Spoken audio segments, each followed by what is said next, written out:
ایک نا اللہ کا نیک بندہ تھا، محدث تھے وہ، تو اللہ کی شان وہ بے ہوش ہو گئے، اس لیول کے اقامے میں چلے گئے کہ اقامہ سمجھتے ہیں بے ہوشی میں سانس بھی بند ہو گیا تقریباً، لوگوں نے سمجھا یہ مر گئے ہیں، فوت ہو گئے ہیں، انہوں نے نوایا تو آیا، جنازہ پڑھیا دب پایا۔ اب جب ان کو ہوش آئی نا تو صورتحال دیکھی اور اوپر وہ سارا کہ میں تو قبر جا آ گیا، میں تو قبر جا آ گیا۔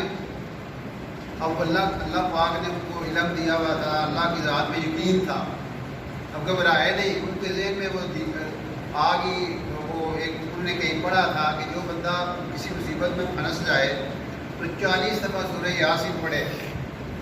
40 دفعہ سورہ یاسین پڑھے، اللہ اس کو مصیبت سے نکال دیتے ہیں۔ تو انہوں نے سورہ یاسین پڑھنی شروع کی، جب 40ویں شروع کی نا تو دیکھا قبر جی ہے نا تو پٹیندی ہے پی، قبر پٹی رہی، مٹی لے گئی، تو پڑھی جب یوں ہی مکی نا یہ سورہ یاسین تو بندے نے نا بندہ لگیا سی، وہ پرانے زمانے میں نا کفن چور ہوتے تھے، قبراں پڑھ کے کفن چوری کر لیتے ہیں، تو لیتا اور آ گیا تو سیدھے بینک ہی کر لینا، بینک ہی لٹتے ہیں۔ وہ نا جب وہ پڑھی چکی تو وہ اٹھ کے وہ جیسے کسی نا بندہ انہیں دیکھا مار کتا دیتا ہو گیا، وہ تو